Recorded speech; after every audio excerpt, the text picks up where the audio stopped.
Hey everybody, it's Saturday night and we're going to do a feeding video here on my 125 gallon New World tank.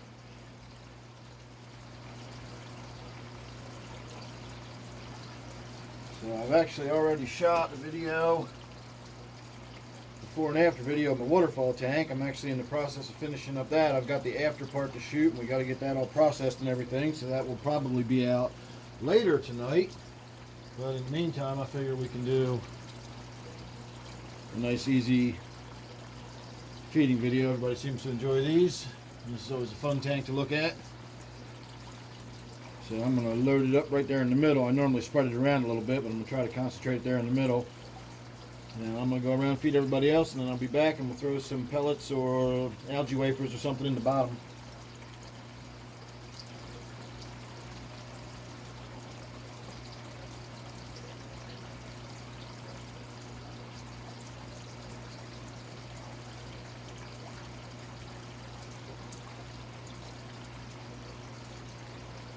Just found a great big chunk of my Rex begonia broke off. I must have bumped into it when I was working on the other tank.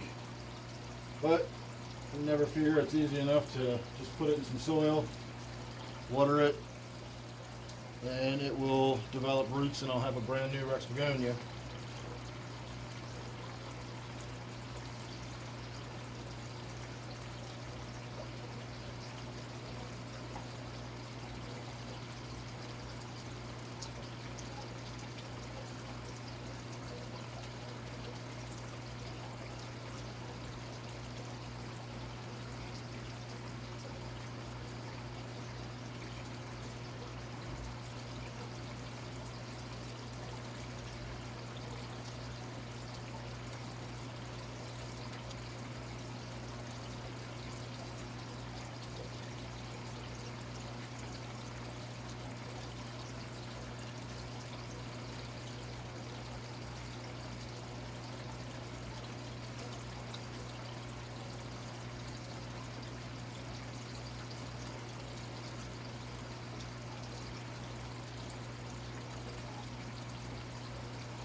Now I'm still throwing the medicated food in my 125 gallon tank for my skinny loaches. Again, I don't know what good it's doing, but I'm going to keep on medicating them while I can. It's Saturday now, and the medication I ordered will be here on Monday afternoon. So we'll see how that goes. Getting a good look at my pleco out and about. I hope he's showing up on camera there.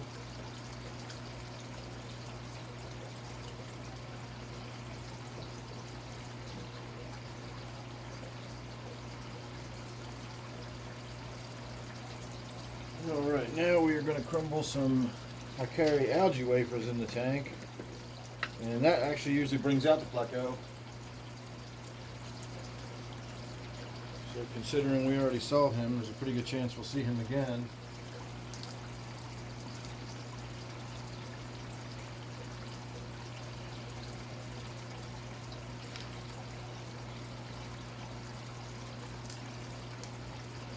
And I always just break them up into pieces so that everybody gets some. I do usually throw a couple of whole ones or maybe broken in half into the far corner where my tilapia spends a lot of time. It's a pretty big fish and it's a pretty big plant eating fish, so I figure I could use the, a couple of pellets or a couple of these wafers all to itself. The pleco's all the way back in the corner harassing the tilapia again. It loves going back there and bothering that tilapia for some reason. I don't know why.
Now the only fish I've got left to feed are my specialty fish, which would be my puffer, my tenopoma, and my gudgeon.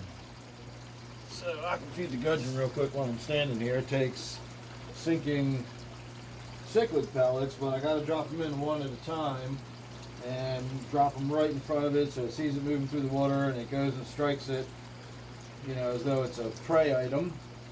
If you just sprinkle food in the tank, it won't eat it. It doesn't eat flake food. Sometimes in the past I've gotten it to pick up like sinking shrimp pellets off the bottom. Maybe some stuff floating on the surface. I'm sure it would love live food, whether it was a surface, you know, bug on the surface, or if it was actually small fish. I know it will eat small fish. When I first got it, I had my Marcy rainbow fish in the tank with it. I was going to go for an Australian themed tank, and I found out that wasn't a good idea really fast. The gudgeon, the gudgeon wound up eating one of my rainbow fish that was about 2/3 the size of the gudgeon. I thought it was going to choke it and kill it, but it did wind up getting it down. I've got a video. I got a couple of videos of that whole evening. I kept doing like progressive videos. I was so new to shooting videos at that time, I actually didn't know how to stitch clips together, and so I was just shooting individual clips of, you know, now an hour later, here we are, it's got it a little further down its gullet, and eventually by the end of the night, it got it all the way down and the tail was gone, but man, I thought it was going to choke it to death. So that's when I learned that any fish, you know, even the same size as this gudgeon could probably be food if it went in the tank with it. So I know it would eat, you know, live feeder fish type food, but that's not really my thing unless I've got excess guppies or something that I really don't, you know, I got to do something with them. Then they might end up in a tank as feeder fish, but generally that's not the case. I actually usually try to sort out my males and female guppies and keep all the females in what I think of as sorority tanks, and then that gives me a bunch of free, beautiful male guppies to spread out into whatever tanks I want. Alright, yeah, there's 10 pellets, which is more or less what he gets on a regular basis.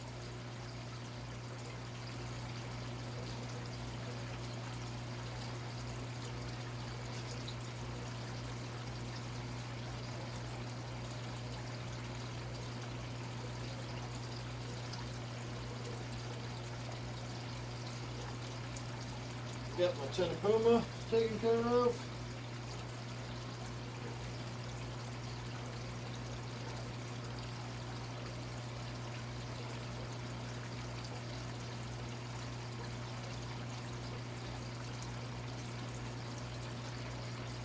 And tonight Butterbean is just getting some freeze-dried krill. So that was it. That was a complete feeding of the entire fish room. Now, I'll grant you, I did sort of rush through it. I always feel like when I'm shooting a video like this, like I've got a guest waiting for me and I got to hurry up and get back to, you know, being attentive to my guests or whatever. But now we're done. I've got everybody fed, even my specialty fish that require, you know, more than just throwing some food in the tank and walking away.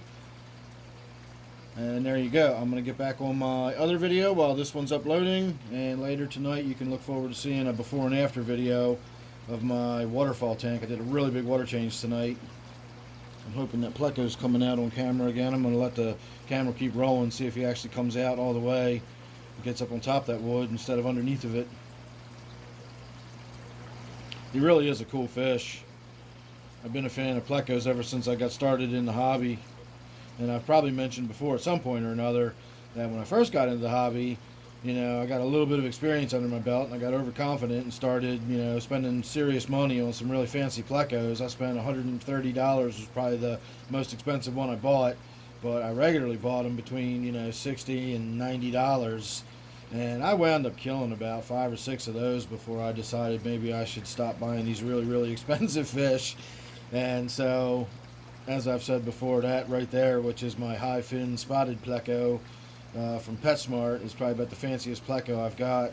I do have some chocolate zebra plecos, but they're very small. They're actually really neat looking plecos, but they're kind of plain and just sort of drab looking. I don't mind drab looking fish. I actually kind of appreciate the you know, the earth tones in the fish and the duller colors. As you can see by this whole tank is nothing but earth tones in it. Very little bright flashy color at all. The tilapia is the only fish in this tank with any real color on it. Although I gotta say, those spotted silver dollars are starting to develop some beautiful red fins and some color in them that I was not expecting to see. So I'm excited about that. So anyway, that's about it. Like I said, I just wanted to get a little bit more of that pleco out. Now it looks like he's on the prowl again. Let's see if he moves somewhere else. Apparently not. I always wondered who picked up the gravel and dropped it on top of the rocks and stuff in this tank. I always thought it was the tilapia, but now that I see it doing it, it's my white suckerfish there you can see on the bottom of the tank. I know it rooted through the gravel like that all the time, but I never realized it actually picked gravel up and then carried it around and spit it out in other places. And I just saw it actually spit some out on the inside of that hollow log there, at the very far on the left side of the log from your view.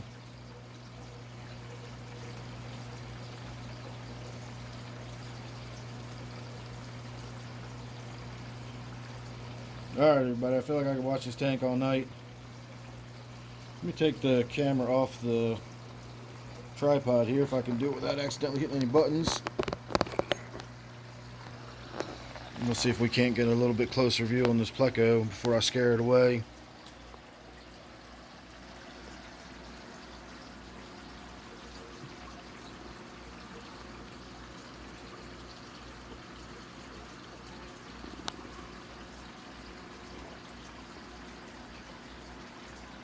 Now that I'm looking at those all silver dollars, they're actually developing some red in their fins too, but it looks like it's only the anal fin and only on some of them.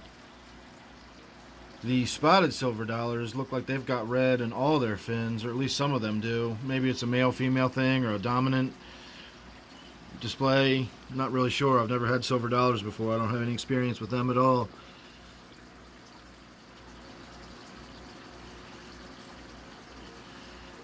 Alright everybody, we're going to let him lurch back into the darkness. I'll take a step back and give everybody one view of the whole tank. And I will say thanks for watching. Hope you enjoyed that. Look forward to seeing you in the next one. Don't forget, of course, this one is my New World tank, so I'll see you real soon.